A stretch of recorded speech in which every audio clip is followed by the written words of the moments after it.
right, welcome. My name is Greenberg. I'm the Chief Innovation Officer at the Center for Education Reform. I'm very pleased to be here with you today for our panel discussion that hosts these great panelists on ground control to Major Tom, so the intersection of millennials and innovation. So what I want to do is just for a moment introduce our panelists before we get the conversation started. So Anthony Pienta at the end here is spent 4 years with the Action Institute in Michigan, where he managed the National Catholic High School Honor Roll, as well as the Institute's Scholarship and Awards Program. In 2009, he joined the Philanthropy Roundtable and serves as the Director of K-12 Education.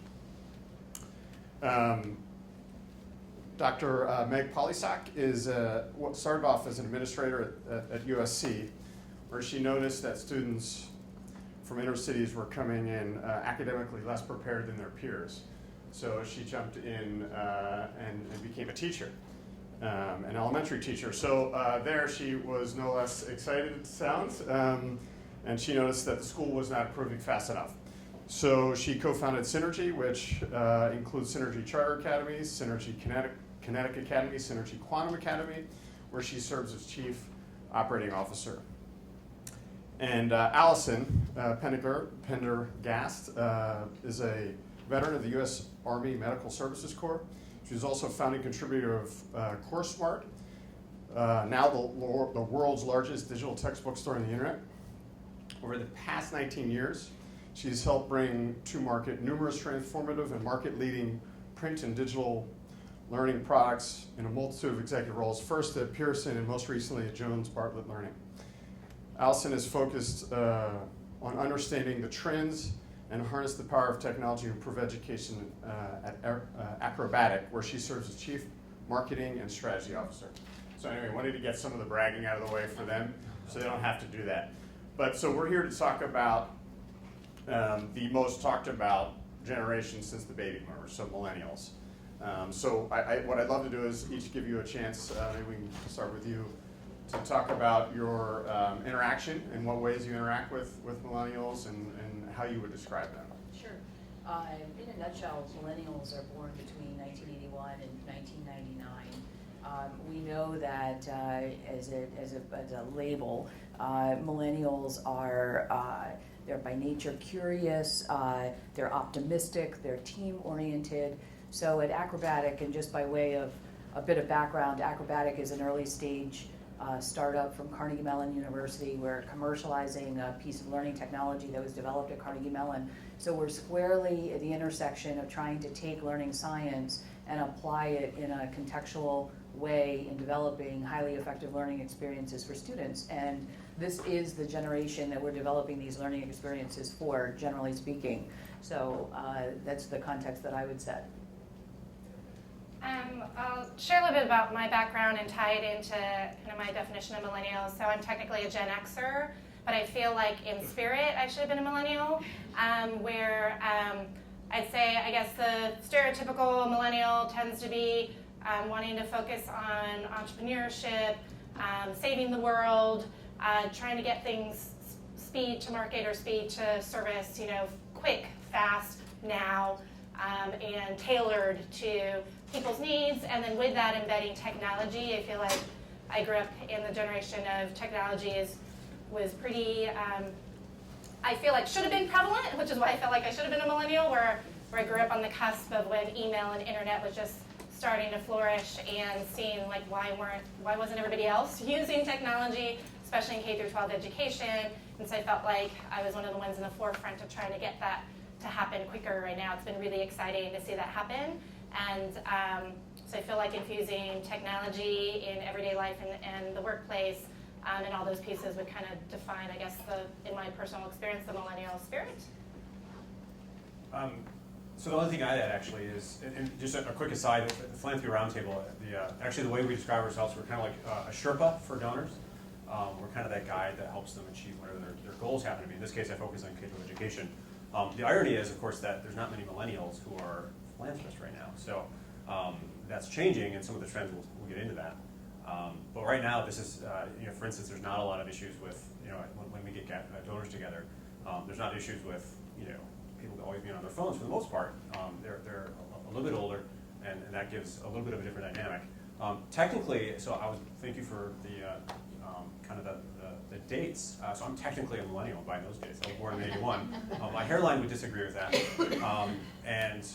So I think I have a bit of a sense of what that looks like, but happy to get in. That's kind of the main piece I wanted to add.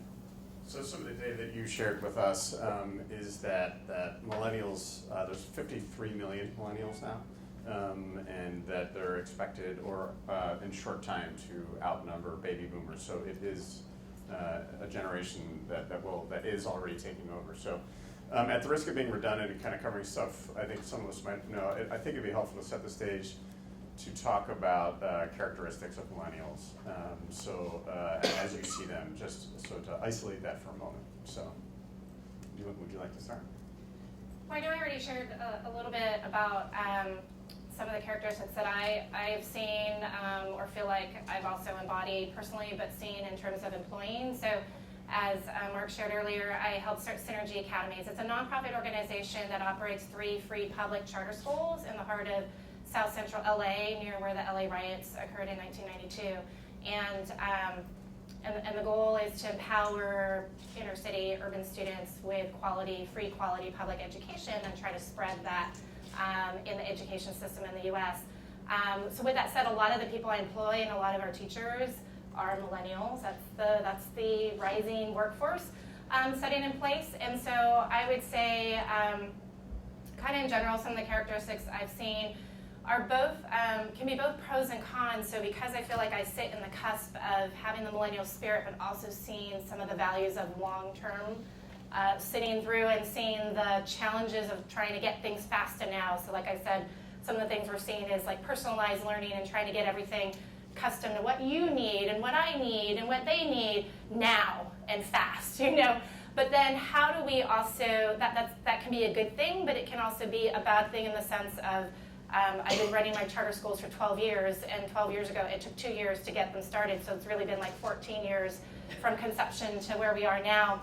And with that, I would have thought we would be so much further ahead with what my end vision was, which was to transform the entire public education system in the United States, right? So 14 years ago, boom, we're gonna do it, And here we are, and how slow that has been. Like, we've done amazing things in our schools and in our immediate community, but in the long haul, the greater impact and the greater vision has taken a little bit longer. And so how do we balance that patience and consistency? And I just came from Jim Collins, just gave a talk about needing to really plan for the long game.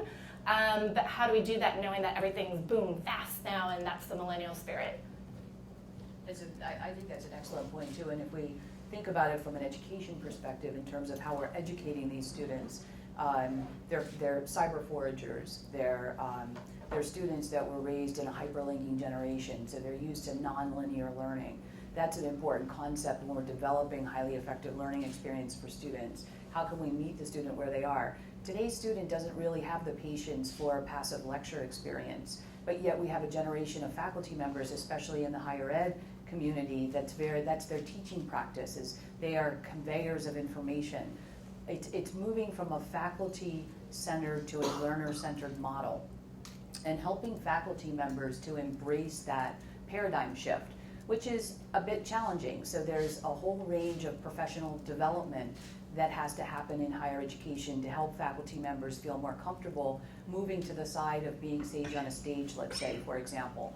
So part of the solution is helping educators to understand the learner that they're educating, the needs and the way that learners process the information, which is different when you're raised in a cyber generation like millennials have been raised, where they're closely and very fluidly connected to their devices. They expect to learn different. They're job changers.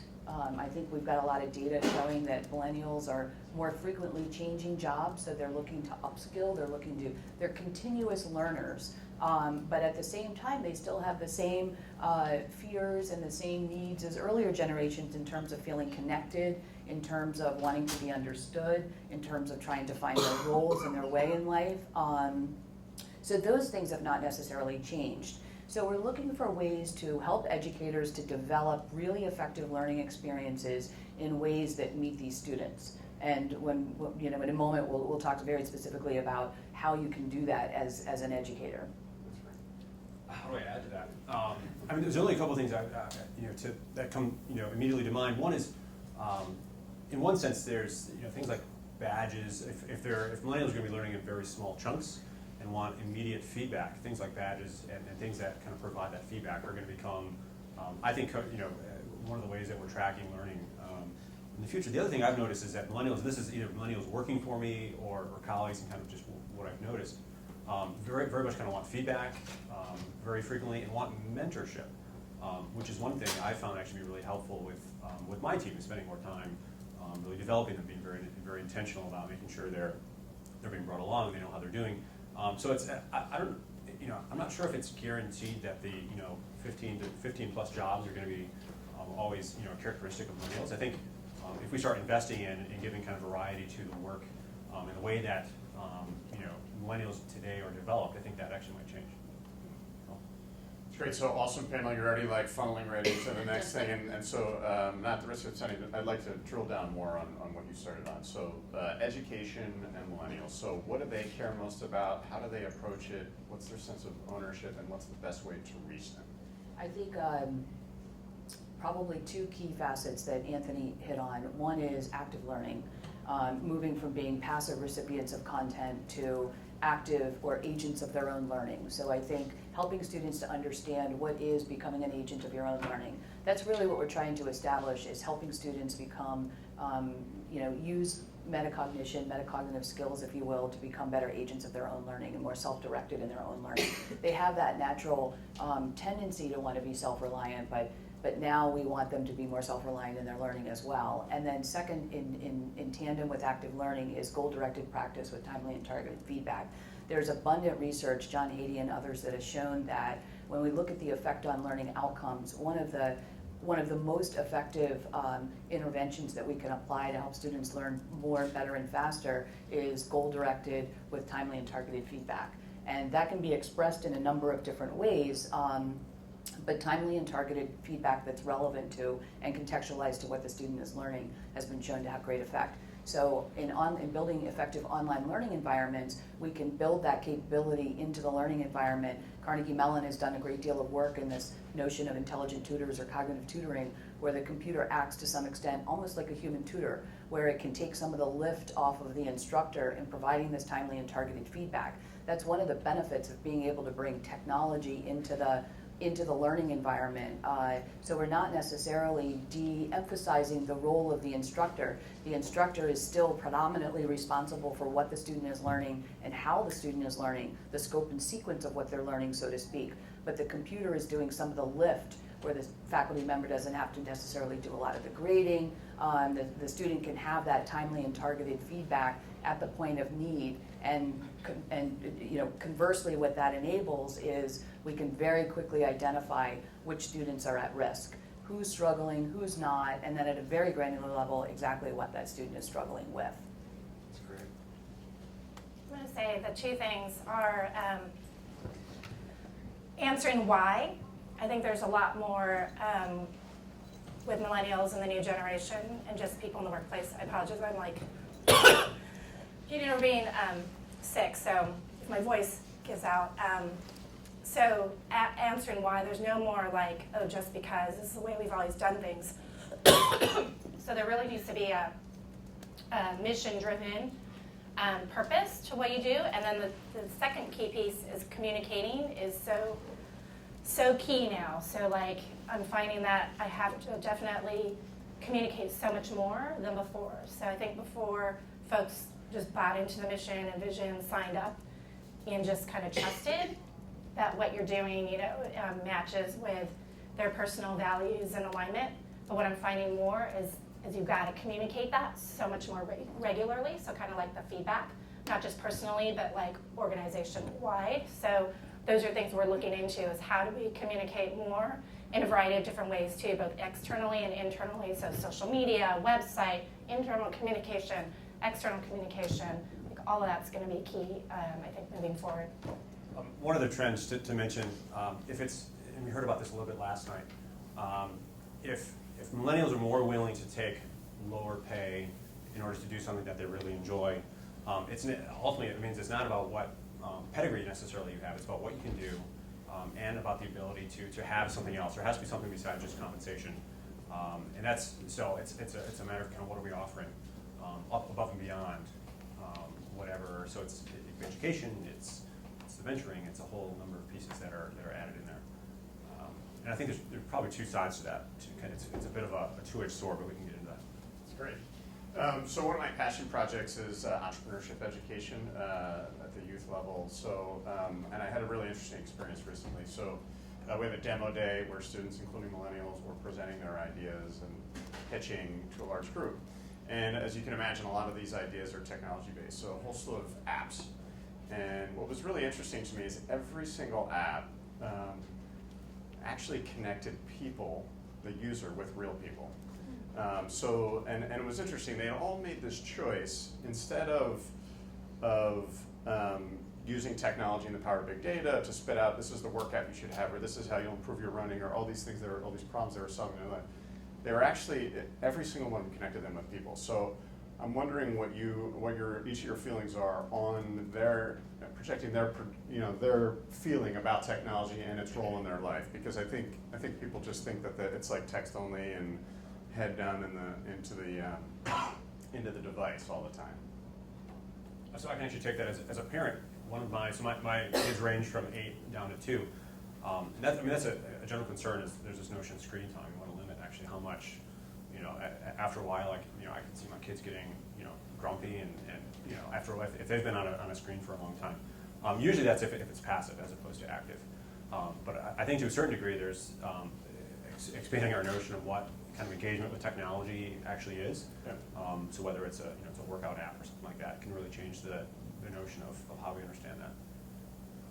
Yeah, I think in K-12, some people are fearing like, oh, are computers or technology going to take over teachers' jobs or teaching? What I've seen is there's still, and I think the research is probably pretty new in this, and so I'm going to predict that moving forward, we're going to see there is definitely value in the human touch, what I would call the human touch, like face-to-face interaction, having the actual teacher or other adults helping them mentor and guide and coach and all of the above.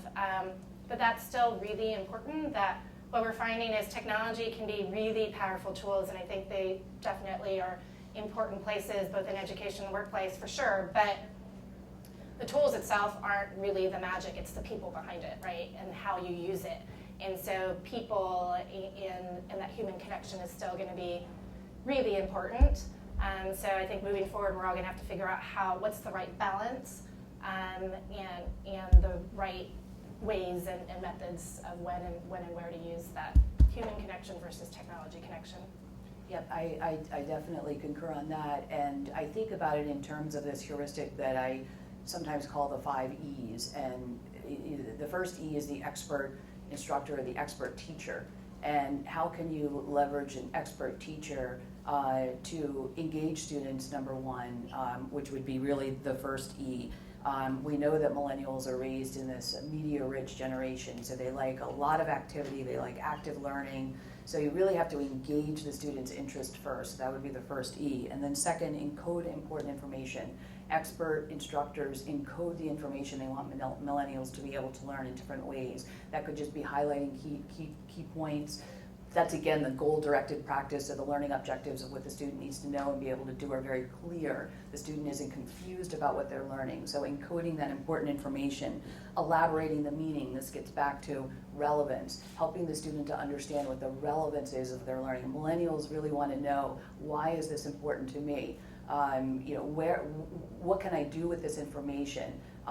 They're more suspicious of authority than previous generations, but they are amenable if they understand the context of what it is that they're doing and how they're doing it. So I would say elaborating the meaning is the third E, and then the fourth E is evaluation. Being able to effectively assess and evaluate how students are learning is very critical, and we've got all kinds of new ways to evaluate learning online without the student even having to take quizzes or tests, which is really interesting. Increasingly, we're finding ways to use formative activities or practice as evidence of learning. We call it observations of learning. And I equated, I'll tell you the side story real quick, I equated to if I was helping you to learn how to play the piano, and I wanted to know whether or not I felt like you were learning how to play the piano, one thing I might do is I might sit next to you, give you a sheet of music and ask you to play a little of the piano. And I would use my expert ear to determine whether or not I felt like you were learning how to play the piano. If I felt like you weren't, then what would I do? I would give you perhaps an easier piece of sheet music, but I would encourage you to practice more. So it's this notion that we can learn anything with enough practice, this power law of practice. So observations of learning online with formative activities can help the computer to make assessments. We draw down data from how the students are answering those formative activities, whether they answer the question right or wrong, do they answer the question on their first try, do they go back to the top of the page. These are all little data bits or data trails from what students are doing inside the learning experience that we can then apply a statistical model to or a computational model to make an estimate or a predictive learning estimate about whether or not the student is learning that learning objective. So there's lots of ways with millennials that we can help them to learn more effectively and efficiently. We can use data, we can use technology to develop an evidence-based practice so that faculty members have more data to help them with these ease of learning, engagement, enrichment, and the like. That's great. Actually, one of the things I was just thinking about, and this, so if you're looking at kind of the promise of personalized and blended learning, ultimately it's I mean, the hope of it, right, is that actually teachers, there was this concern, right, that teachers are going to be eliminated, we're not going to have them, technology is going to take over. Ultimately what we're finding is actually we need better teachers because all of a sudden they have to do data analytics, they have to know how to analyze data, manage students that are all different places in the curriculum at different points. And actually what it's doing is kind of emphasizing that human element when it is really kind of done to its fullness, which I think is pretty interesting. Right. So we're starting to paint this pretty vivid picture of this group, this generation. So we know that they need to care deeply about their cause. And I think Mike Moe in his opening speech last night, who also happens to be Center for Education Reform's vice chair, but he mentioned that 64% of employees would take a job at 50% of the pay if it meant that they did something they love. So I feel like these are all great descriptors of these millennials, and so I love where the rubber meets the road. So we've talked in some detail, but I'm kind of curious about the actual practical do's and don'ts. Not only when interacting with millennials as students, but also as folks that are on your professional team. And I always like flipping it on the side. So we've spent most of the time talking about what they need and want. So if we can drill down even some anecdotes or specific, very detailed items there. But I also like flipping it the other way. It's like, okay, whatever you do, don't do this. Well, I can speak for myself as chief marketing officer. I've had the pleasure of hiring a number of millennials, both in the organization I'm at now and in my previous organizations. And what I find is that from a coaching perspective, it's very important to help these young people to understand that, from a marketing perspective, the default is that they want everything to be on social media. Marketing today is a very well-rounded discipline. There's a lot of components to the practice of marketing. But millennials tend to want to focus on the social network, the one strand of marketing that's social network marketing, and they feel like that's the sum total of communicating and connecting with their potential audience. And so I find that stimulating millennials' interest and exposing them to a lot of activities, but keeping the big picture in mind, helping them to understand what the big goal is that we're trying to achieve, and then how the different aspects of what they do play a role and help drive the big goal. And then also they want to be part of a team. They want to feel like, I know, we've gone to an open environment. Now for me, I'll admit I'm 53. So when I first started working at Acrobatiq, we had one big long table, traditional early stage startup. Everybody comes in with their Mac, they open it up, and away we go start working. There's no file cabinets, there's no office, there's no secretary or assistant that's sitting outside. Those are all things that I was very used to at Pearson. And the millennial generation is they're fine with that. Let's all sit around a table. All the walls at Acrobatiq are whiteboards. You can just literally get up from your seat and start drawing on the board. So both millennial generation and Generation X and previous generations from millennial generations have to adapt to the co-working environment where different styles are coming to bear in producing outcomes. Yeah, I predict we still have about 10 more years before we make a huge leap in where we spend the majority of our time in terms of tools, technology, communications, because we still have multiple generations working together, like funders who are on one end who are used to paper and pencil, mail solicitations and memos in your boxes, to folks in the middle who are like email and in-person and phone calls, to then the newer folks who are all about social media and other platforms. And so we're still, I think, going to have to manage all of that for a while, but I predict in 10 years it'll all go towards some whole other new way of how we're communicating. With that said, I do think organizations over time are going to be a lot more flatter, which we've been talking about for years, of how do we do more of a horizontal organization instead of this top-down approach. But I think millennials are starting to demand more of that, like forcing it. We keep talking about it, but I think they're not going to be as patient, I think, with commands and things dictated from top down, that I think they're really going to want a voice at the table a lot more than people are maybe used to in the past. And I think everybody of all generations are going to need to learn how to work around that, because at some point the buck's got to stop somewhere and a decision is going to have to be made. And while it's great to have all these different voices, if you have 100 different voices, you're not going to get anywhere either. So at some point there needs to be this balance of respecting kind of the leaders and the vision and the founders, but yet how do we bring in new voices and not have this top-down approach as well, and still be nimble in whatever fields we're in. So I think we're still in a figuring it out phase. So I don't think I have all the answers yet, but I can just share that's kind of some of the things we're experiencing in the K-12 space. With that said, I think another thing, what I shared earlier is what I love about the Millennial Spirit. I feel like that's something that I kind of embody personally, is that entrepreneurial spirit and that wanting to start something new and wanting to make a difference and save the world, which I think is great. At the same time, now that I've been in the work for a while, I've also starting to see some of the challenges of that is, if everybody's starting something, like at what point do we have people take over and continue the work that's already been done, right? Like, so if I leave my organization, who's going to take over if everybody just wants to start something from new? And if there's 100 organizations, let's say in LA, that are feeding the homeless, at what point do we need to just merge and become only one or two, or organizations? So at some point we need to figure out at what point, I think there's definitely places, startups and innovation, spirit is great, because we have all these new ideas and new tools. We wouldn't have all these things that we've never even conceived of if we didn't allow that to happen. But again, we also need, in the long run game, and also not to have so many competing things that we're all stepping on each other's toes, instead of collaborating, combining, merging, and doing great work together. So those are things we're all going to have to figure out moving forward. So it's a challenge for us, right? It's a challenge and an opportunity, because we have this moment to say, how do we harness that amazing energy and entrepreneurial spirit? And even though sometimes it probably drives us crazy, right? Like people just wanting to be in on every decision. But I think there's a balance to strike, and part of it starts with how do we develop our team. And in the K-12 sector, there was a great event last night with a number of school leaders who were getting together, and we were hearing about some of their human capital practices and how they're changing.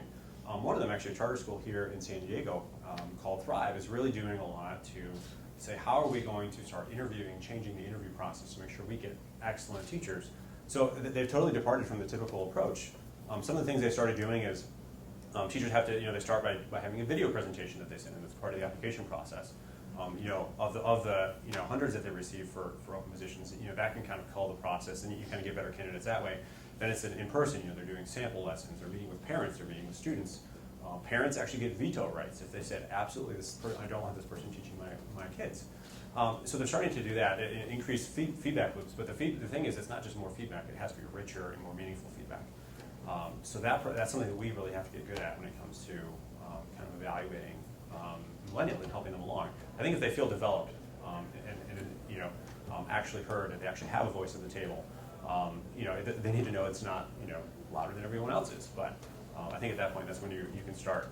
We'll figure out how to kind of coexist better with millennials, I guess. Great, so I love that. This is hugely helpful. So as this generation matures, right, so we're still talking about relatively young folks. I'm curious about, if we could all pull out the crystal ball, how do you think they will be as leaders? So as leaders in education, as leaders in enterprise, and Anthony, in your case, as philanthropists. I'm curious how you think they'll approach and operate things. So I can tackle that. So in general, there's kind of this trend in philanthropy. This is, I'm painting with a very broad brush, and I know a few people I work with are here, so they'll probably make sure to correct me when I'm done. But in general, there's a movement from along, a lot of times established foundations, there's this theory, they have 2 board meetings a year, you have to, submit an application. Sometimes, they're not going to fund things unless there's a 5-year gold standard study. There's an over-reliance on consultants. We always worry, don't get kind of bridge span, don't get McKinsey, to be careful of that over-reliance. On the flip side, what you're seeing more of is this focus on what would I guess be considered riskier investments, or at least setting aside part of one's giving portfolio to say, we're really going to look at funding entrepreneurs and funding things that otherwise wouldn't meet the kind of the former understanding of what would take a gold standard study or some sort of, it's the language of proven or kind of established. But there is, actually there's a number of funders that are starting to say, let's actually devote most of our capital to seed funding, having really good ideas. It's something that's promising, that has good leadership, and has a really strong likelihood to be implemented with fidelity and likely to succeed. But it's this movement from proven to promising, and saying how can we really help some of these great entrepreneurs with great ideas be developed. So you're seeing, for instance, a couple examples of things that didn't exist before that are actually quite prevalent now. So you're seeing accelerators, incubators, so things like 4.0 schools. Leap Innovations in Chicago is actually a great example of what to do if you want to start moving a city forward. How do you kind of, with very small amounts of capital, say, how can we invest in entrepreneurs? In that case, it's teachers, helping teachers become, start either new schools, ed tech companies, whatever it is. So there's a bit of a movement in this direction to say, let's invest. If you look at the total amount spent in education from any source, philanthropy is a drop in the bucket. It's less than 1%. And even of all the philanthropy going into K-12 education, the amount that would be kind of change-oriented is even smaller. So you're in a situation where you say, we really have to be very strategic in how we do this. And this is, when it comes to millennials, this is a two-edged sword because there's this inclination to say, let's keep, let's invest in entrepreneurs, let's invest in really good ideas. On the flip side, there's also this, when it comes to education reform, some of these really good reforms and things that get developed, unfortunately, it's a long time horizon. Oftentimes, you need some really thick skin to get through it. So if you look at, for instance, the statewide voucher program in Indiana, that was 6 years, at least 6 years in the making. It was C4, C3, and political money to get it done. I don't know if millennials, at least millennials of today, don't have that type of patience to make that happen. It's whether as they mature and get into giving roles, whether that's going to change. So and I don't know. Follow up to you there. So with this, which I think is really astute, the idea of them potentially focusing on promising ventures over proven is really interesting to me. And then of course I worry or wonder whether, so there's the time horizon aspect you just mentioned, and then I wonder about sort of the lack or the how much rigor you think they'll bring to that approach. I don't know if you can speculate on that, or I don't know. I'm an expert in my own opinion, and that's as far as we'll get. Well, I mean, a couple other things come into play. One is that if millennials are kind of instant gratification is the wrong phrase, but looking for kind of immediate results, that's going to be hard in the existing education sector. I mean, a lot of people want to give and say, here is something tangible at the end of it. And that's not always the case in education reform. And that's true if you're in policy. It's true if you're trying to grow really excellent charter schools.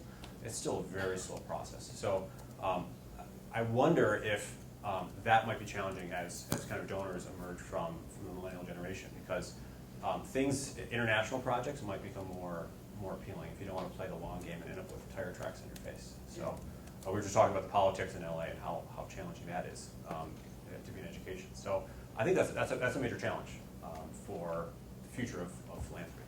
Right. Meg, do you want to weigh in on? Yeah, I was just thinking about how a lot of people are saying, the new generation would prefer to make less if they're in a mission-driven organization. I'll be honest, I haven't totally seen that in the K-12 space, maybe because it's a teacher's market right now. There's a teacher shortage across the country, especially on the West Coast, California, LA.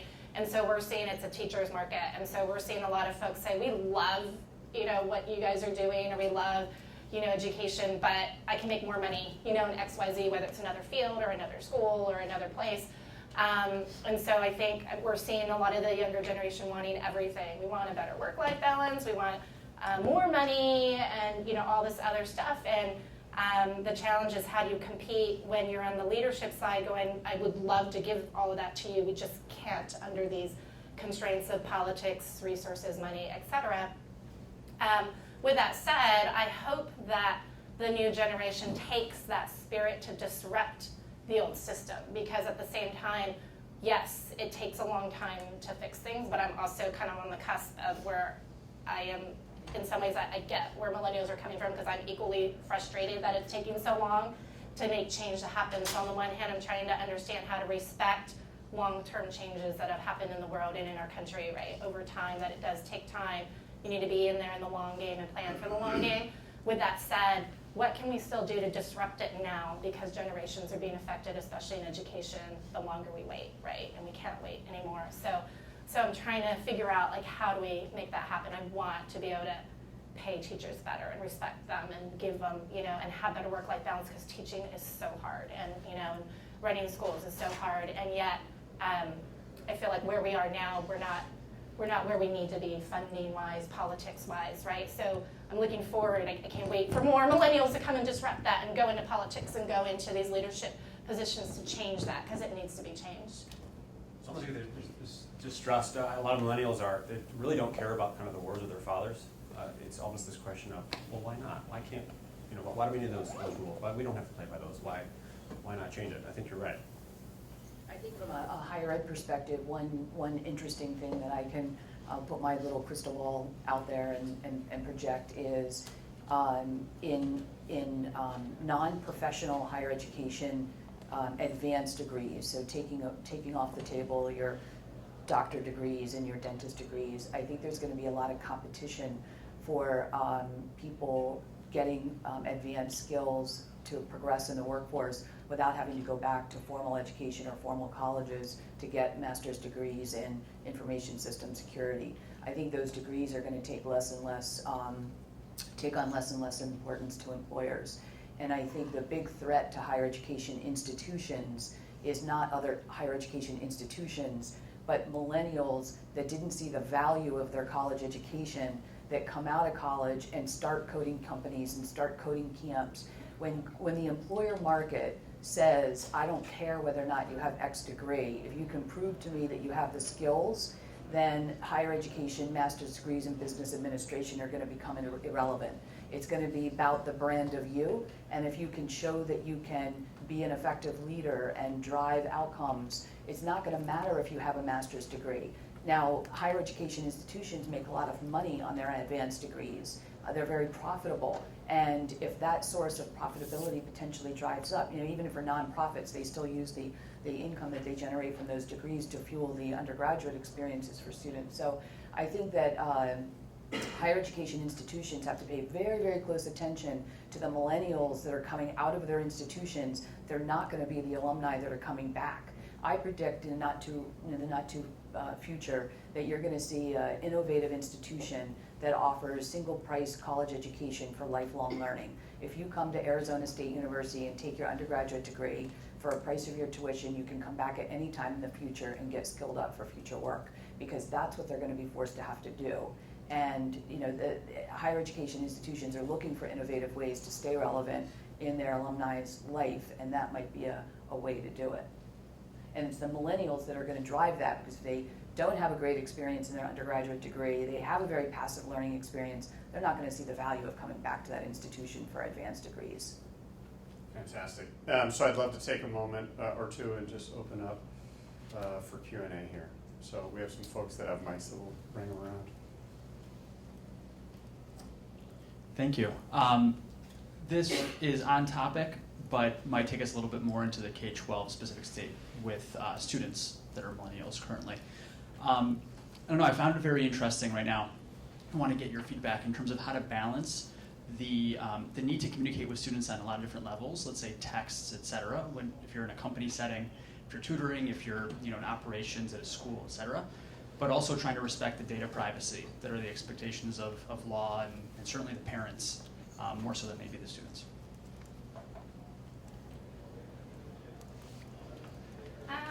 I guess all of that would just be you have to go through the same legal hoops to make sure people sign off on whatever forms you need to sign off to get permission to post pictures of staff and students on websites and social media and all those pieces. But that's a good point. Like, at what point will that be moved? Because it's just going to be like a given that at any time anybody's going to be able to be posted on any kind of post. But right now, I think all the legal people would say you just got to make sure you cross your T's and dot your I's and follow all the kind of traditional rules in terms of internally taking your internal stuff and then sharing it out externally. We still have to be careful with all of that because of the privacy rules. But that is something that could be disrupted and changed, so it would be interesting to see.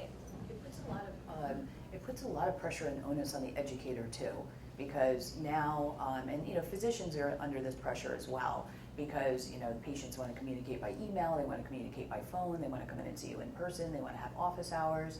So I think the average higher education faculty member is under a great, and K-12, my area of expertise is really higher ed. I'm not as familiar with K-12, but I have to imagine that teachers are very under pressure to respond to the amount of information that's coming into them and manage all of the channels of communication that might be available. Companies are as well. I mean, let's face it, people want to do their complaints on Twitter, and as a marketing manager, I have to create a Twitter channel of just people that want to make complaints about whatever, and you have to be responsive because these are the touch points of your customers and your students and your patients and whomever it is. And so I think organizationally as well as just culturally, we're trying to figure out how to manage all of these channels of communication. But it's an excellent point. And then layer in the legal obligations with FERPA and all the regulations that we have. Hi, I think you earlier on mentioned about the value of moving away from traditional passive learning to active learning. How do you guys see the impact of physical environment affecting that and becoming as a platform or lever for you to be successful in the initiatives that you guys are talking about? Yeah, I think it's a great point. Face-based, we call that face-based or place-based learning, where students actually go to an organized place and have face-based instruction. And of course, that's still the predominant mode of higher education instruction. Probably, I would venture to say, still 60 to 70% of learning experiences are delivered in face-based, place-based. But increasingly, that's migrating to online, let's say. So, just from a practical standpoint, we've got to make these learning experiences responsive, able to be communicated on a mobile device. All of our learning experiences that we develop are mobile ready, mobile friendly, things of that nature. We have to envision that the millennial student that's learning that what we're developing is going to be sitting on a bus, they're going to be in a cab, they're going to be in a meeting and the meeting's boring and they're going to want a chunk of information that they have to do for their course that they're taking. So we don't think as much about the environment itself as we do about the experience that the student is going to have in the learning environment that we're building online, if that helps. So Dr. Palisoc, you mentioned that there's a teacher shortage on the West Coast. I'm on the East Coast and there's an extreme teacher shortage as well. So teacher retention is just a big issue with all teachers. Do you think public education will start to reflect kind of the teacher shortage? Do you think the landscape of public education will change to fit just the lack of teachers in K-12 education? I think it has to change. I think what's frustrating is it hasn't totally changed and thought ahead, and so a lot of it's the policies on even teacher credentialing rules and regulations that totally needs to be changed.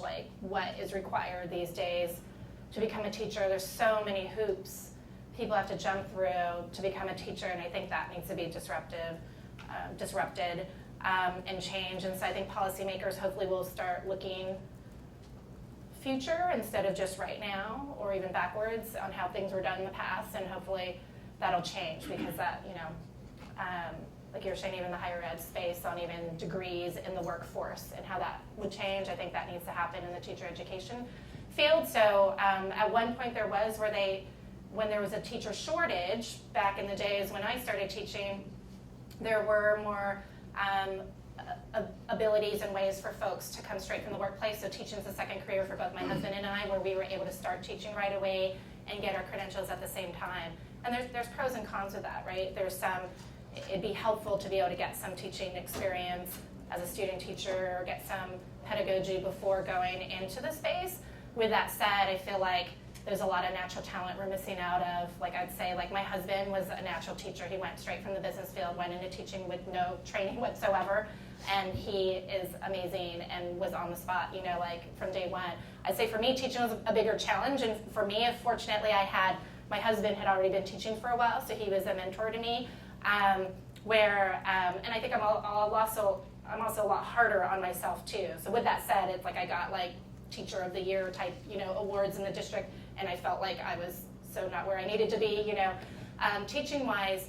But teaching, I think, is one of those professions, no matter how much training and tests you take ahead of time, nothing prepares you except being there in the classroom. And so that's where I think we need to just change and allow more people to get in the classroom and put more money into the supports and the coaching and supports we give to the teachers in the classroom, instead of trying to put all this stuff into how many years it takes to become a teacher, and how much money it takes. Like, people have to pay a lot for their credentialing program on top of their, you know, undergraduate degrees. How do we get them straight into the classroom and then put in all the supports in place? So I'd love to see that change, to get more talent into the classroom. I think there's been too much of a focus on attracting teachers and not retaining them and developing them. I think that's actually a huge thing. Yeah. A lot of people have been making a fuss about kind of the lower applications for Teach for America the last few years. I don't know if that's the biggest thing, as much as developing. If you look at some of the stats of how many teachers aren't remaining in the field, a lot of them is because, you know, if there's no natural career progression, a lot of times they're not going to stay. But if there's ways to develop them, there's a number of new organizations popping up, and actually graduate schools of education that are completely flipping on their heads. The Steinhardt School at NYU is adding a completely new approach to this, where it's going to be more of a residency model, kind of mixing both the theoretical but also the practical. So you're seeing more of these like teacher development programs that are popping up, and I think you want to find your best talent and invest heavily in them and keep them, and I think that's something you're going to see more of. Great panel so far. I'm Jason Ma. I'm an international speaker, also author of a Young Leaders 3.0, Stories, Insights, and Tips for Next Generation Achievers. So my mission in life is really to literally unleash the full potential of next generation leaders. I run a firm that does that exactly, success coaching firm and consulting firm. And I personally mentored hundreds of millennials and teens that are high achievers, right? Got into all the Ivy Leagues and great careers and so on. So I'd be happy to share some insights and tips with you. And I love what you guys are mentioning about teachers, because I speak about this stuff, you know, this type of stuff all the time, like, worldwide. And you know, one thing that I've observed, right, is that when you look at Korea and Finland, for example, they glamorize teachers. They get a lot higher pay. Most importantly, they get a lot more respect. Right? The American culture is pretty toxic in many ways. You know that, right? So how can we work together in the ecosystem, supply side, demand side, to glamorize more why it is important to become a teacher? For example, kids from Harvard, Yale, Columbia, Penn, Dartmouth, Princeton, Cornell, etc., Berkeley. You know, what can we do together to uplift, to pull the sexiness of becoming a teacher? You mentioned a bit about structural stuff, right? I'm a B20 employment task force member for the G20. So we literally influence policies at the G20 level. And part of our mission as global community service is to uplift the employment rate right now. You look at Spain, Italy, you know, Portugal, and African American youth in America is like 40–50% unemployment rate. It's not pretty, right? And so what can we do, especially like you and the Center of it's a great thing, right? What can we do together as a team in this big room of 3,000 people to glamorize being a teacher more? We need that. We need that. Just a question. Well, I can tell you from a higher education standpoint, again, going back to my experience, one of the challenges for higher education faculty members has been that technology-enabled learning is something that's been hoisted upon them. They're being pressured to use technology in the classroom without necessarily being trained from a professional development standpoint to understand how and why, to be able to see the evidence behind whether or not these new methodologies are actually going to improve student learning outcomes. So they're being asked to invest their own time and money to incorporate these learning resources into their classroom. Get rid of print textbooks. Teach in a new way. Be coach on the side, not sage on the stage. Things of this nature. And so faculty have been very resistant to wanting to incorporate some of these new methodologies. And so I think increasingly what we're seeing is that using technology-enabled learning in the classroom is a process, it's not a product. It's not a product that you're going to just simply give to a faculty member and say, use this and look for this outcome. It doesn't really work that way. It's a process by which we give them the training, we give them the help, we give them the professional development, we give them all the tools to help them to become better practitioners of their own practice. So you don't give them enough money. So No, that's the answer to the question. If you want better Yes. people, pay more money. And Bill Bark would know. He's yes, and so I think you do make a good point. But for those of us that don't have the capability to just wave a magic wand and increase the salary rates across the board, what other things that could we do? And I know from our perspective at Acrobatiq, for example, we're developing the tools to help higher education faculty members to develop these learning experiences where they could put their own imprimatur on the experience. We're not just giving them a black box and saying, install this or use this. We're giving them the tools to be able to develop these highly effective online learning experiences that they play a role in crafting, and then the support services around it to help them get the evidence of whether or not these tools are actually going to improve the student learning outcomes. So it's not as much about focusing on the product or focusing on the technology itself, but it's focusing on how do we help faculty members in higher ed to develop new skills and to be able to use the tools and augment the tools with their practice so that we can expand and enhance their practice of teaching. And then of course, on K-12, the whole issue of salary is critically important, without question. Yeah, I was going to say, people say throwing money at the problem isn't necessarily the answer, but with that said, I mean, people know, especially in states like California, funding would really help, because schools and districts in the East Coast get 2 to 3 times the funding per student than they do in California. So it's pretty abysmal in California. So I can say funding would really help. With that said, though, we need to change and disrupt the politics and policies in place too on how we can use the funds as well. Things like being able to pay teachers better for quality than just seat time, and right? So years of experience, and that's a very controversial issue in our country is tenure, seniority versus actually how do you measure teacher quality, and that's hard too, right? It's not an easy answer. But by the way, one adjunct question to that, if you don't mind, is how helpful and how detrimental or unhelpful you think teacher unions have been? Because teachers got unions, right? So Sure. a lot of parts of the world, not principals, not superintendents, not staff. Well, I think that's where I'm looking forward to Millennials to help disrupt anything, whether it's, not necessarily like unions or non-unions. I think it's everything's a tool, and everything can be used for good or it can be used for not so good purposes. And so I think even the union structure, we get new leadership in and new ways of thinking that it can be a very powerful change for good. And so we just need to make sure that people are going into all kinds of aspects of our communities. We need change because the way we've been doing things in the past is definitely not showing the results that we want to see. And funding is an issue in higher ed as well. 63% of students are enrolled in public 2- and 4-year institutions, and public higher education in the United States has been dramatically defunded by most states. So these public institutions have less dollars to do more with and to produce better outcomes. And even in performance-funded states, it's very challenging for these institutions to be able to get the performance funded based on the outcomes that they're expected to produce. So I want to echo the fact that as taxpayers, we should be voting for politicians that believe in education and are willing to fund education and not defund education. Thank you. So two concluding items. One, I would love to extend a warm thanks to our panelists for their time.